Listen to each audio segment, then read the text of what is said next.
కూర్చోండి. ప్రభువుని ఆరాధించిన అనుభవంతో ప్రభు బలలో కూడా పాలు పొందబోతున్నాం. వాక్యాన్ని ఆధారం చేసుకుని బలలో పాలు పొందినట్లు దేవుని వాక్యంలో హెబ్రీ 4వ అధ్యాయం 15వ వచనాన్ని చదువుకుంటాం. హెబ్రీ 4వ అధ్యాయం 15వ వచనాన్ని చదువుకుంటాం. Page number 202, Hebrew 4:15. మన ప్రధాన యాజకుడు మన బలహీనత యందు మనతో సహానుభావం లేనివాడు కాడు గాని సమస్త విషయములలోనూ మన వలె శోధింపబడినను ఆయన పాపము లేనివాడుగా ఉండెను. చదువుతాం. మన ప్రధాన యాజకుడు మన బలహీనత యందు మనతో సహానుభావం లేనివాడు కాడు గాని సమస్త విషయములలోనూ మన వలెనే శోధింపబడినను ఆయన పాపము లేనివాడుగా ఉండెను. ప్రభు మాటల ద్వారా మనతో మాట్లాడి బలలో పాలు పొందుటకై మనందరినీ యోగ్యులుగా సిద్ధము చేయునుగాక. ఇక్కడ రాసిన ఈ మాటల్లో మన ప్రధాన యాజకుడు అంటే ప్రభు అయిన యేసుక్రీస్తు వారు. మన ప్రధాన యాజకుడు ప్రభు అయిన యేసుక్రీస్తు కనుక ఆయన మన ప్రధాన యాజకుడు. తర్వాత ఆయన మన బలహీనతలలో సహానుభవం లేనివాడు కాడు. అంటే చూడండి ఏమి అక్కడ వ్రాయబడిన మాటలు. మన ప్రధాన యాజకుడు మన బలహీనత యందు మనతో సహానుభవం లేనివాడు కాడు. మనతో సహానుభవం లేనివాడు కాడు అంటే చూడండి, బలహీనతల విషయంలో మనలాంటి బలహీనతలు, మనకు వచ్చిన బలహీనతలే ఆయనకు కూడా వచ్చినాయంట. అంటే మనం ఎలాగా మరి బలహీనులంగా చేయబడాలని శత్రువు మనకు పన్నాగాలు పన్నాడు, ఆయన విషయంలో కూడా ఆ పన్నాగాలు పన్నాడు. సాతానుడు మనల్ని మోసగించాలని రకరకాల ప్రయత్నాలు చేస్తాడు. అందుకే 2 కొరింథీ 11వ అధ్యాయం 3వ వచనంలో పౌలు గారు మాట్లాడుతూ, నేను మిమ్మును క్రీస్తుకు ప్రదానం చేయవలని అనుకున్నాను కానీ సర్పము తన కుయుక్తి చేత ఏ విధము చేతనైనను మిమ్మల్ని మోసం చేస్తుందేమోనని భయపడుతున్నాను. కనుక సాతానుడు మోసం చేస్తాడు, సాతానుడు మోసగాడు. సాతాను మోసములను తంత్రములను మనం ఎరగాలి. సాతాను మోసములను తంత్రములను ఎరగాలి. సాతాను తెలివిగలడు. ఏం తెలియగలడు చెప్పండి. సాతాను పగటి వేషం వేసుకుని వస్తాడు. నీ దగ్గర వేషం వేసుకుని వస్తాడు. ఏం వేషం వేసుకుని వస్తాడు? వెలుగుదూత వేషం వేసుకుని వస్తాడు. వెలుగుదూత అంటే ఎవరు? జనరల్గా వెలుగుదూత అంటే ఎవరు? యేసుప్రభువే కదా. లేకపోతే వెలుగుదూత అంటే సత్యముని గురించి ప్రకటించేటువంటి దైవ సేవకులే కదా. సేవకుడి రూపంలోనే దగ్గరికి వేషం వేసుకొని వస్తాడు. అందుకే నేను వ్రాయబడింది చూడండి. 2వ కొరింథీలో ఆ మాటలు మనము చూస్తాం. 2వ కొరింథీ ఆ మాటలు రాయబడినాయి. 11వ అధ్యాయం 14వ వచనం. 2 కొరింథీ 11:14. ఇది ఆశ్చర్యము కాదు, సాతాను తానే వెలుగుదూత వేషము ధరించుకొనుచున్నాడు. 15. కనుక వాని పరిచారకులను నీతి పరిచారకుల వేషం ధరించుకొనుట గొప్ప సంగతి కాదు. అదేం గొప్ప విషయమేం కాదు. చాలండి. సాతాను వెలుగుదూత వేషం వేసుకోవడం అతని యొక్క ఎవరంట? అతని పరిచారకులు, అతనికి సహకరించే వాళ్ళు ఉన్నారు కొందరు. వాళ్ళు కూడా ఏం చేస్తారంట? పరిచారకుల వేషం వేసుకొని వస్తారంట. కాబట్టి యేసు ప్రభువు కూడా మన వలనే శోధింపబడ్డాడు. ఆయన కూడా మనకు ఎలాగైతే సాతాను శోధనలు మన జీవితంలో ఉంటాయో యేసు ప్రభువు కూడా ఉన్నాయి. ఇప్పుడు మనకు మోసాల్లో పడిపోయే అలవాటు ఉంది, మోసగించబడే అలవాటు ఉంది. మనల్ని మోసగించేవాడు ఎవరు? సాతానుడే, మోసగాడు, మనల్ని మోసగించేవాడు. మనం ఊరికనే మోసపోతాం. ఎందుకు మోసపోతాము? వాడి మోసాల్లో చిక్కుబడిపోయాం. వాడు పెట్టే ఆశలకు లొంగిపోతాం. వాడు చూపించేటువంటి తాయిలాలకు లొంగిపోతాం. నువ్వు కనుక నా మాట విన్నావంటే నీకు ఇక చాక్లెట్ ఇస్తాను, బిస్కెట్ ఇస్తాను. కాబట్టి యేసు ప్రభు కూడా ఆఫర్ చేశాడు. వాడు సాతానుడు ఏం ఆఫర్ చేశాడు? నువ్వు నా మాట వింటే ఇదిగో ఇదంతా నాదే, ఇదంతా నీకు ఇచ్చేస్తాను అన్నాడు.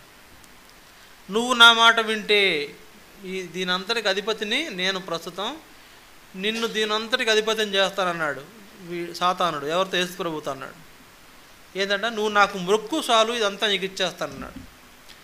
అక్కడ ఆదాము అవ్వని పడేశాడు, ఇక్కడ యేసు ప్రభువును కూడా పడేయాలని కూర్చున్నాడు.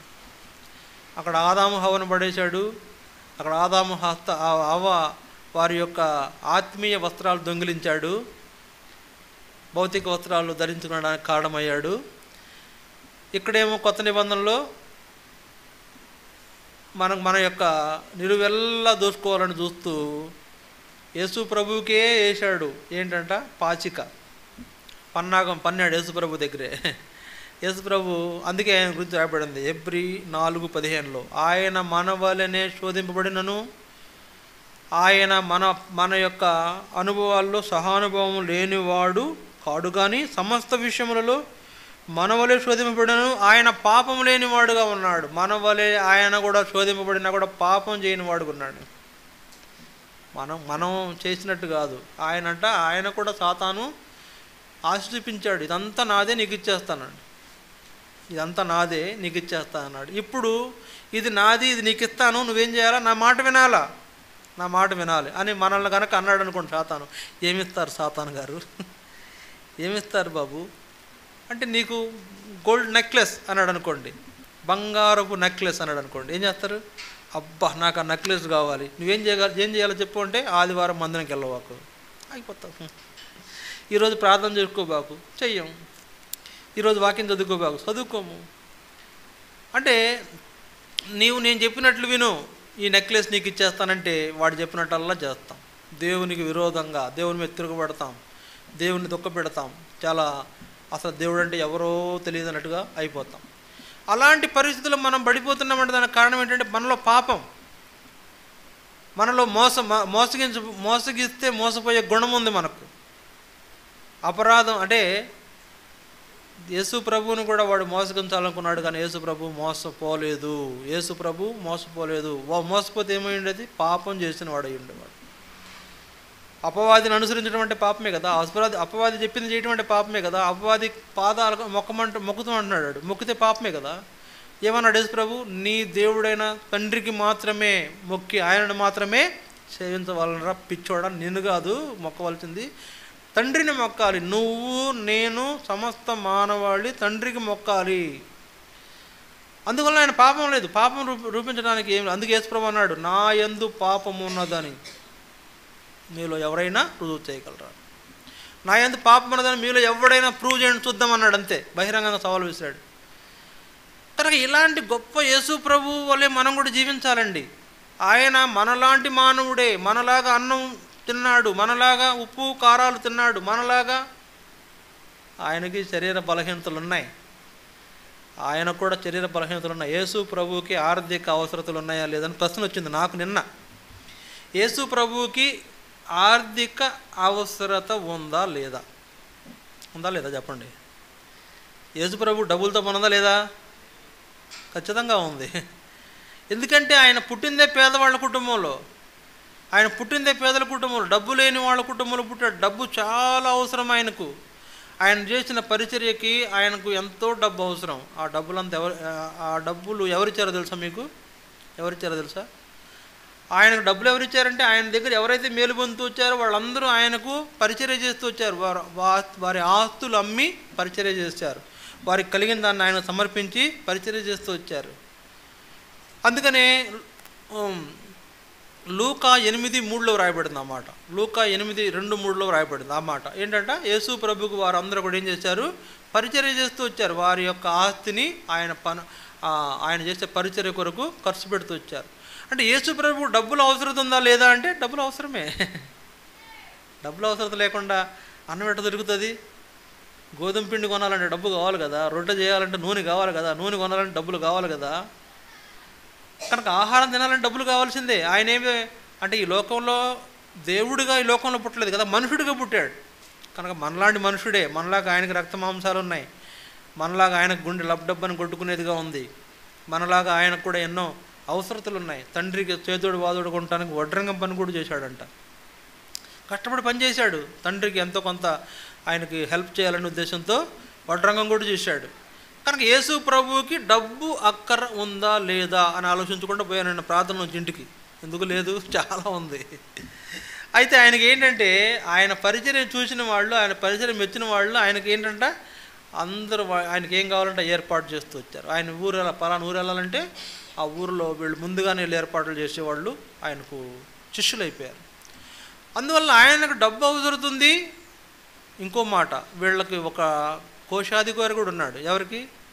యేసు ప్రభువుకి శిష్యులకి ఒక కోశాధికారి కూడా ఉన్నాడు. ఎవరు ఆ కోశాధికారి? ఇస్కరియోతు యోధ. వాళ్ళకు ఒక డబ్బు సంచి కూడా ఉంది. ఆ డబ్బు సంచిలో వచ్చిన డబ్బు అంతా దాంట్లో దాచేది కూడా ఉంది. యేసు ప్రభు కొన్ని సందర్భాల్లో మీ దగ్గర ఉన్న డబ్బులు తీసుకెళ్ళి వెళ్ళి రొట్టెలు కొనుక్కురండి వీళ్ళకి పంచిపెట్టడం చెప్పిన సందర్భం కూడా ఉంది. డబ్బు అవసరత చాలా ఉంది. ధన మోసంలో ఆయన పడిపోయే అవకాశం ఉంది, కానీ పడలేదు. ధన మోసంలో ఆయన పడిపోయే అవకాశం ఉంది, పడలేదు. సరే, ఆయన అవసరతల కోసం ప్రార్థన చేశాడు. అవసరతలన్నీ కూడా దేవుడే సహాయము చేశాడు. కనుక అందుకని ఆయన ఇప్పుడు చూడండి, ఈ రోజుల్లో తేలిగ్గా పడిపోయే విషయం ఏంటి? దేనికి ఊరికే పడిపోతాడు మనుషుడు? డబ్బే. ఈ రోజుల్లో మర్డర్ జరిగినా, మానభంగం జరిగినా, ఏ భంగం జరిగినా, ఏం జరిగినా, ఏ నేరం జరిగినా కూడా దానికి కారణం ఏంటంటే డబ్బే. మూలం ఏంటంట డబ్బు.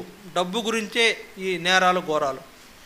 కనుక డబ్బు చాలా ముఖ్యమైనది ఉంది ఈ రోజుల్లో. అలాంటి ముఖ్యమైన డబ్బు కోసము అడ్డదారులు దొక్కడం నేర్చుకున్నాడు మనుషుడు. అలాంటి డబ్బు కోసం అడ్డదారులు దొక్కడం నేర్చుకున్నాడు. అందువలన పాపంలో పడిపోతున్నాడు. కనుక యేసు ప్రభు ఆయనకు డబ్బు అవసరమైనా ఏం అవసరమైనా పాపం మాత్రము చేయలేదు. ఏం చేశాడు చెప్పండి? ప్రార్థన చేశాడు. ఆయన ఏం చేశాడు? ప్రార్థన చేశాడు. పాపం చేయాలి, ప్రార్థన చేశాడు. పాపం లేని వాడుకున్నాడు. బహిరంగంగా ఛాలెంజ్ చేశాడండి. నాలో పాపం ఉందని మీరు ఎవరైనా రూపించండి చూద్దామన్నాడు.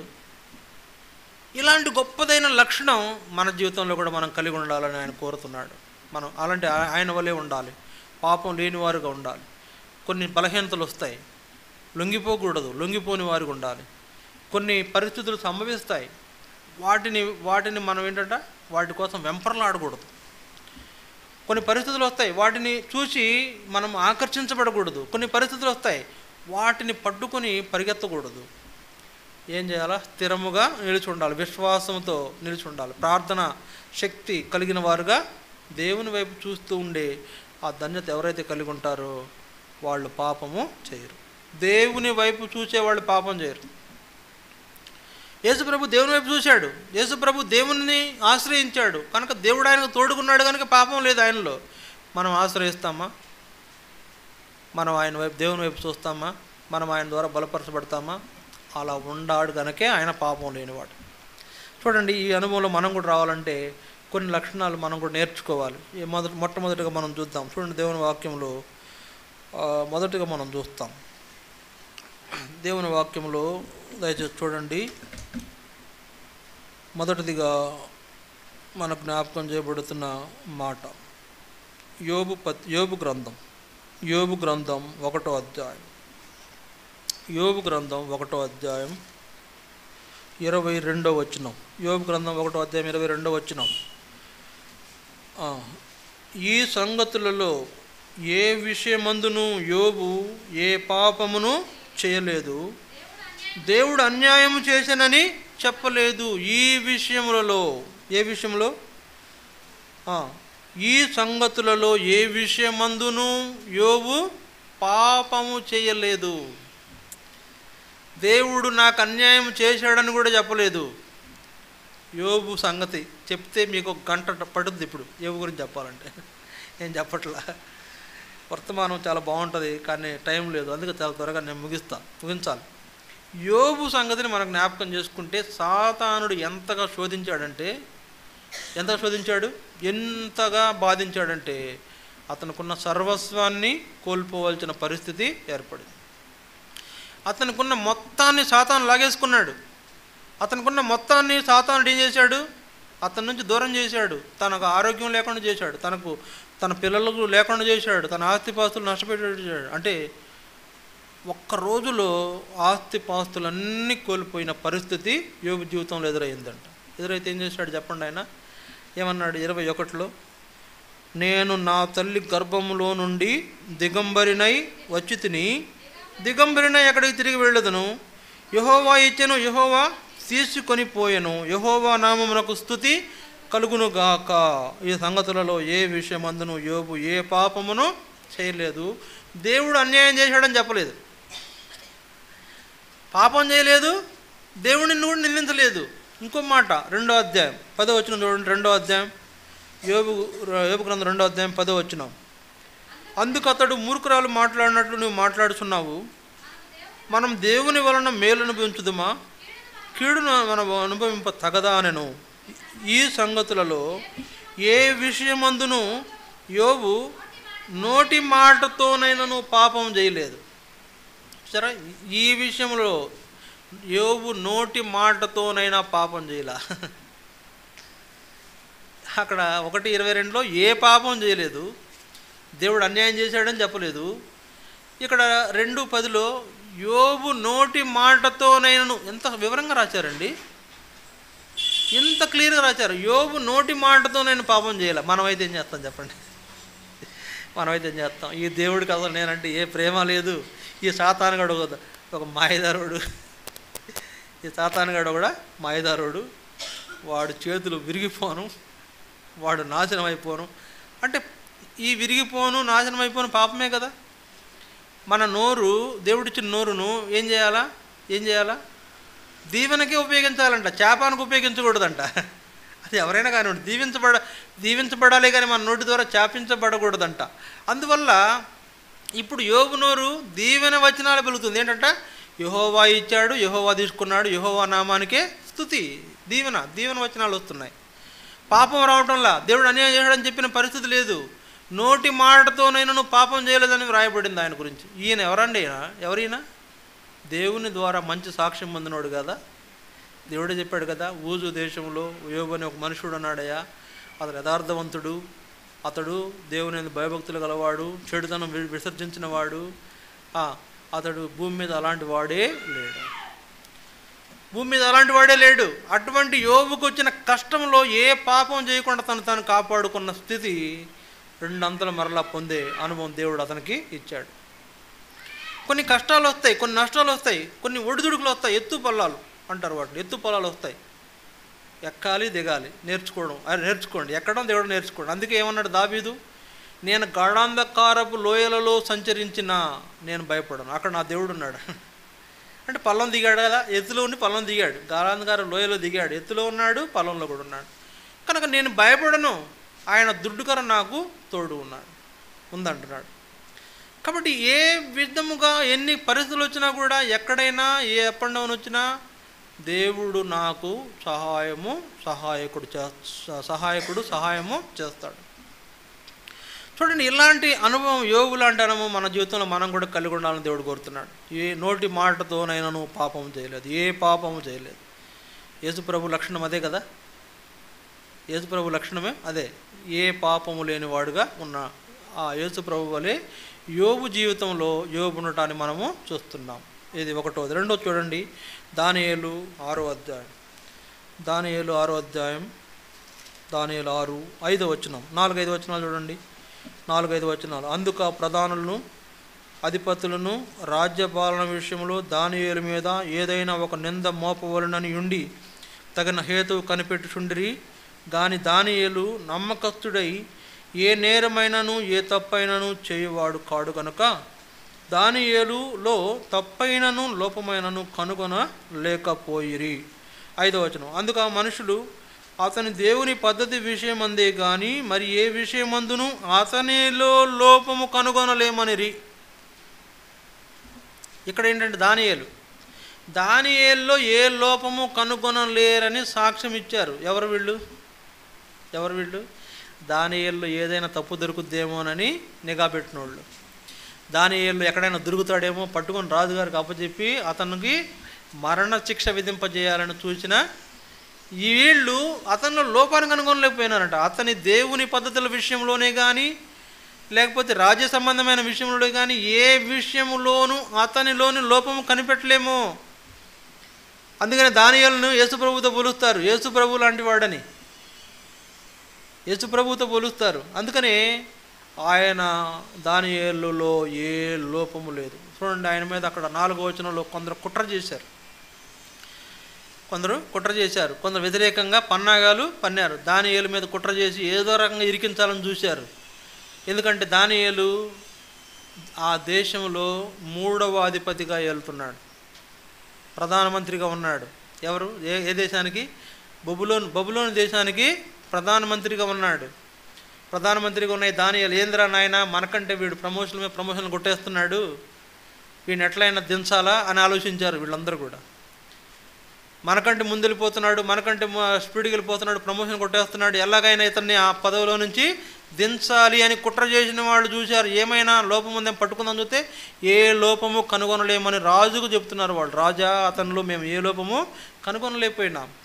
అతని మాట విషయంలో కానీ, అతని పద్ధతి విషయంలో కానీ, అతని దేవుని సంబంధమైన విషయంలో కానీ, అతని భక్తి విషయంలో కానీ, అతను మోకాళ్ళ ప్రార్థన విషయంలోని కానీ, అతను దేవుని సంబంధమైన పద్ధతులు అంటే మోకరించి ప్రార్థన చేసే విషయంలో, ఒకవేళ మోకరించి కూడా ప్రార్థన చేస్తాడేమో అని చూసాం ప్రజా, అది కూడా లేదు, మోకరించే ప్రార్థన చేస్తున్నాడు. మనం చేస్తామా మోకరించి ప్రార్థన? అందుకే దానియేలు 6వ అధ్యాయం 10వ వచనం రాయబడి, అతడు అనుదినం ముమ్మారు మోకరించి యెరూషలేము తట్టు కిటికీలు తెరిచి ఉండగా అతడు యెరూషలేము వైపు చూస్తూ ప్రార్థన చేస్తున్నాడు. ముమ్మారు మోకరించి ప్రార్థన చేస్తున్నాడు, ముమ్మారు ఆరాధిస్తున్నాడు.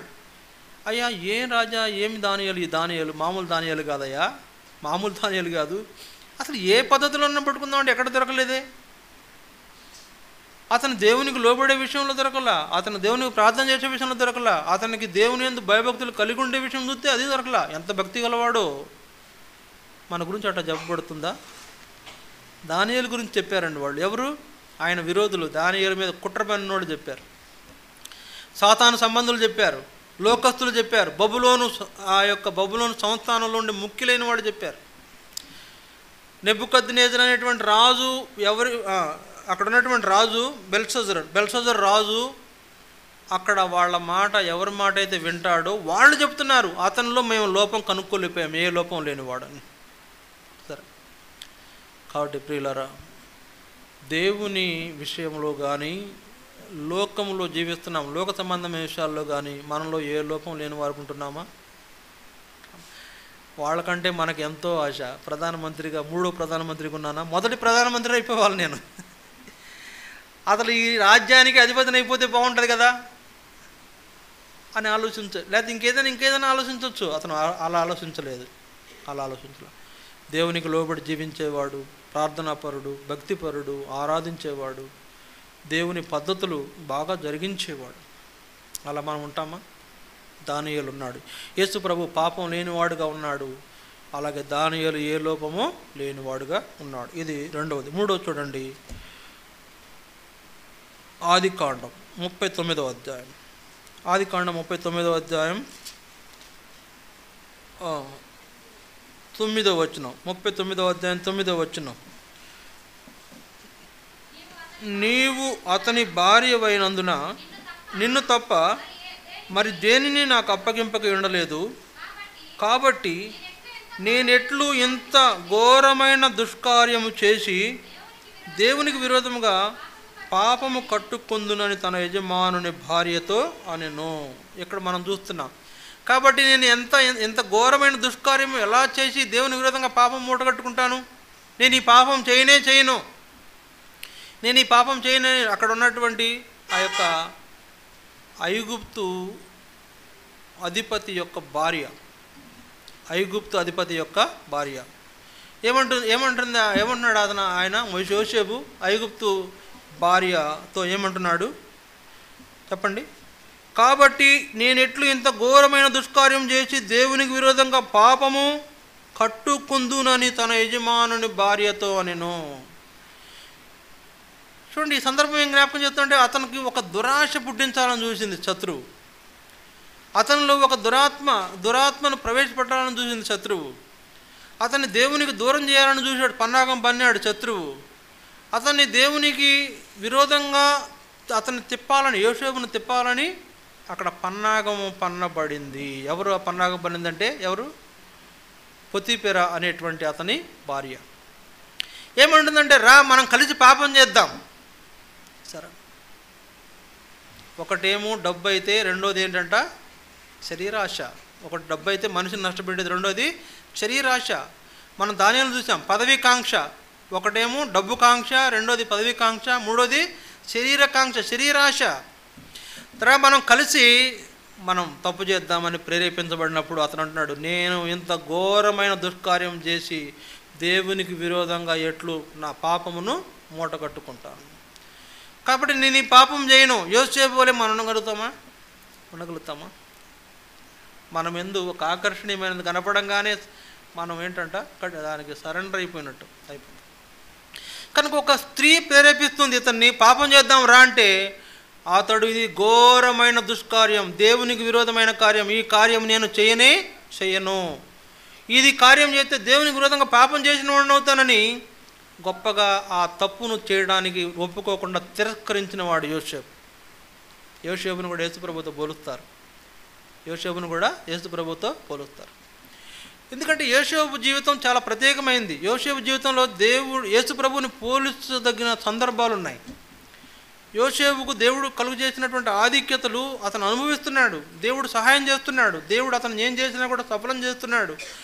అతని వలనే ఆ రాజ్యం పరో రాజ్యం లేదా ఐగుప్తు దేశము సఫలంగా ఉంది.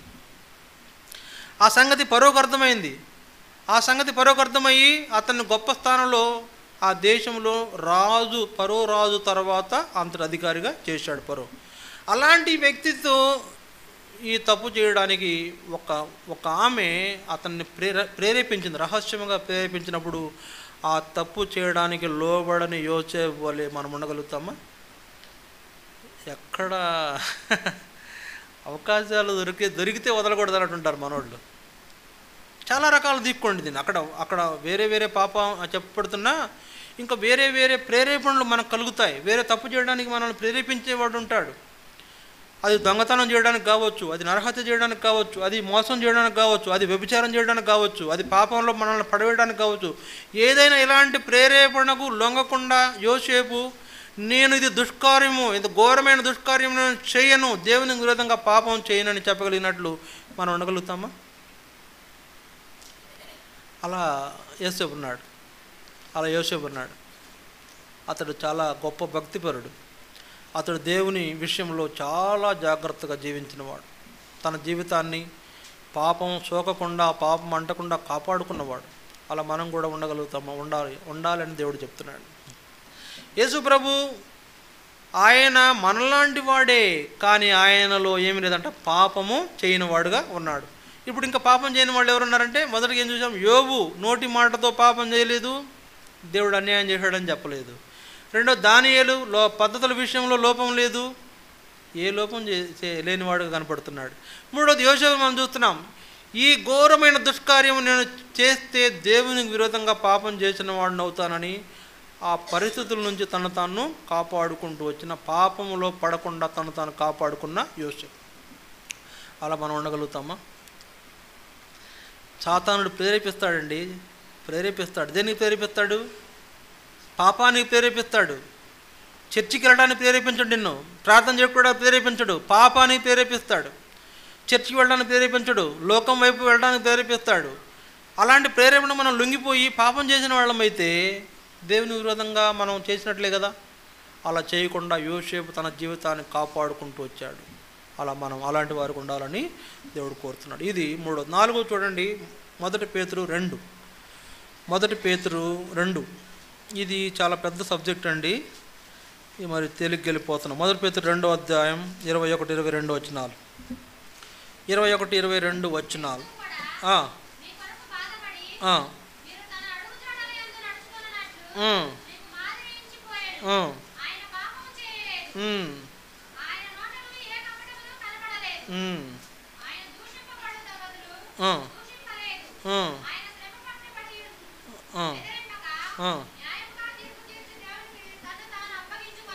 చాలండి. ఇక్కడ చూడండి 22-23 వచనాలు చూడండి. ఆయన పాపము చేయలేదు, ఆయన నోటను ఏ కపటమును కనబడలేదు, ఆయన దూషింపబడి బదులు దూషింపలేదు. ఎవరైనా యేసు ప్రభు. ఈ వ్యక్తి ఎవరో కాదు, యేసు ప్రభు. యేసు ప్రభువుకి ఎదురైన శ్రమ బహుశా ఇది యోబు కంటే పెద్ద శ్రమ. యోబు జీవితంలో వచ్చిన దానికంటే కూడా పెద్ద శ్రమ ఇది. లోకమంతా ఉన్నటువంటి మానవాళి రక్షణ కొరకైన శ్రమ.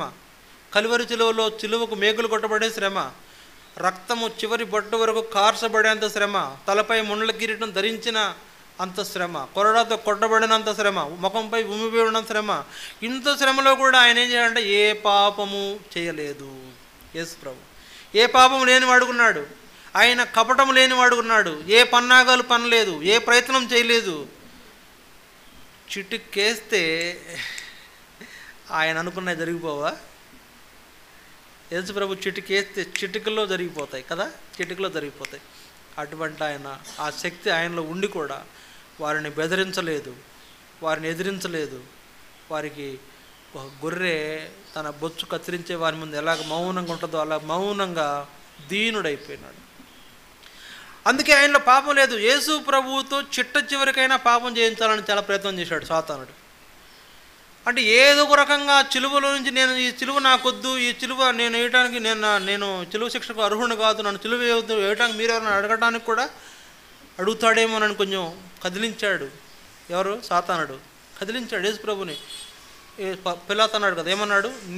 ఈ చిలువ శిక్ష నేను వేయొచ్చు తీయొచ్చు, నాకు అధికారం ఉందయ్యా, చెప్పు, ఒక మాట మాట్లాడు, ఈ తప్పు నేను చేయలేదని మాట్లాడు, నేను శిక్ష రద్దు చేసేస్తానంటే. అంటే కవించారు. అబ్బే ఏం మాట్లాడలా. పిలాతుకు చిర్రెత్తుకొచ్చింది. ఏంది నాయన నువ్వేంటి బాబు, మేము నిన్ను పరీక్షిస్తుండే నువ్వేం మమ్మల్ని పరీక్షిస్తున్నావు, ఏంది నీ మౌనం, మాట్లాడు, నువ్వు యేసువేనా? నేను యేసునే. నువ్వు రాజువేనా? నేను రాజునే. అంటే నేను తప్పు చేయలేదని ఒక మాట చెప్పి నేను విడిచిపెడతాను అన్నాడు. నేను తప్పు చేయలేదని ఒక మాట చెప్పి నేను విడిచిపెడతానంటే ఆయన ఏం మాట్లాడలా. బెదిరించారు. బెదిరింపు అంటే తిరిగి మరలా బెదిరించలేదు. కనుక ప్రియులారా, ఇక్కడ నా తలంపు ఏంటంటే ఆయన నెరవేర్చవలసినటువంటి కార్యము ఎక్కడ జరిగించకుండా తప్పిపోతేమో అని ఆయన యేసుప్రభు జాగ్రత్త దిక్కుంటే, సాతానుడేమో ఆ చిలువ కార్యం నుంచి ఎట్లాగైనా ఈయన పారిపోయేట్టు చేయాలని సాతానుడు పన్నాగం పన్నాడు. చివరికి యేసుప్రభువే గెలిచాడు. ఏం ఓడిపోయింది? సాతాను ఓడిపోయాడు, పాపం ఓడిపోయింది. సాతాను ఓడిపోయాడు, పాపం కూడా ఓడిపోయింది. ఆ రెండింటి మీద ఆయన విజయాన్ని పొందినవాడుగా ఉన్నాడు. ఏ పాపము చేయని కారణం చేత, ఆయన నోట ఏ కపటము లేని కారణం చేత. యేసుప్రభు నోట కపటము లేదు, పాపము లేదు. ఆయన బెదిరించబడి తిరిగి బెదిరించలేదు. తను ఎంతో మరి శ్రమ పెట్టారు, అయినా కూడా తిరిగి ఏ నోరెత్తలేదు. మౌనముగా ఆయన అన్ని కూడా మన కొరకే భరించి మనల్ని విమోచించడం కొరకు ఏ తప్పు చేయని వాడుగా యేసుప్రభు ఉన్నాడు. కనుక ఆయన మనలాంటి వాడే కదా. ఉప్పు కారం తిన్నాడా లేదా? రొట్టె మాంసం తిన్నాడా లేదా? చేపలు తిన్నాడా లేదా? రొట్టెలు పంచిపెట్టాడు, చేపలు పంచిపెట్టాడు కదా. ఆయన మనలాంటి వాడే, మనలాగా జీవించిన వాడే. కానీ ఆయన తప్పు లేని వాడుకున్నట్లు మనం కూడా అలా ఉండడం కోసం మనకు జ్ఞాపకం చేయబడిన 4 విషయాలు. మొదట యోబు, రెండోది దానియేలు. యోబులో ఏ నోటి మాట ద్వారా కూడా ఏ పాపము చేయలేదు. రెండోది దానియేలు ఏ లోపము లేని వ్యక్తి. మూడోది దేవునికి విరోధంగా ఏ దుష్కార్యము చేసి పాపం మూట కట్టుకొని యోసేపు. నాలుగోది యేసు ప్రభు. ఇలాగ మనం కూడా పాపం లేని వారుగా ఉండాలని, శరీర బలహీనతలు ఉన్నా కూడా వాటన్నిటిని కంట్రోల్ చేసుకోవాలి. సెల్ఫ్ కంట్రోల్ ఉండాలి. అంటే మనం స్వాధీనం చేసుకునేది ఉండాలి, మన మనసును నిగ్రహించుకునేది ఉండాలి. కోరికలు పుడతాయి, ఆశలు రేకెత్తుతాయి, అన్నీ చేసేయకూడదు. కోరికలు పుడతాయి. డబ్బు అంటే ఆశ ఎవరికి ఉండదు చెప్పండి? లోకంలో డబ్బు అంటే ఆశ ఎవరికి ఉండదు? చూడండి, ఈ 3 విషయాలు చెప్పాను నేను. మొదటి విషయం ఏంటి? యోబు విషయము. ఆయన గురించి ఒక సందర్భం చెప్పాను నేను. ఏ విషయం? డబ్బు గురించి ఆయన పట్టించుకోలే, పాపం చేయకుండా జాగ్రత్త పడ్డాడు. దానియేలును చూశాను, పదవి పోయిన పర్లా పాపం చేయకూడదని జాగ్రత్త పడ్డాడు. యోసేపును చూస్తున్నాం, ఏంటంట, నాకు అంటే ఈ ఈ శరీర ఏమంటారు శరీరాశ నెరవేర్చుకోపోయిన బరలా నేను పాపం చేయకూడదని గట్టిగా కంగణం కట్టుకున్నాడు. యేసు ప్రభుని మనం చూస్తాం. ఈ లోక రక్షణార్థమై నేను ఈ లోక రక్షణ కొరకై పాపం చేయని వ్యక్తిగా ఉండాలని గట్టిగా ఆయన నిలబడి మన రక్షణ కొరకై కల్వరి శిలువలో చనిపోయినా చనిపోతాను కానీ ఏ పాపం చేయడానికి ఆయన ఒప్పుకోలేదు. పాపం లేనివాడుగా యేసు ప్రభు ఉన్నాడు. అలాంటి అనుభవంలో మనం కూడా పాపం లేని వారికి ఉండాలి. మనలో ఎన్ని పాపాలు చెప్పండి? మనలో ఎన్ని పాపాలు? మనలో ఉన్న పాపాల మూట మనం ఏం చేస్తామంటే ఆ పాపాల మూట మనల నుంచి వేరు చేసి దూరంగా పడేసాడు యేసు ప్రభు.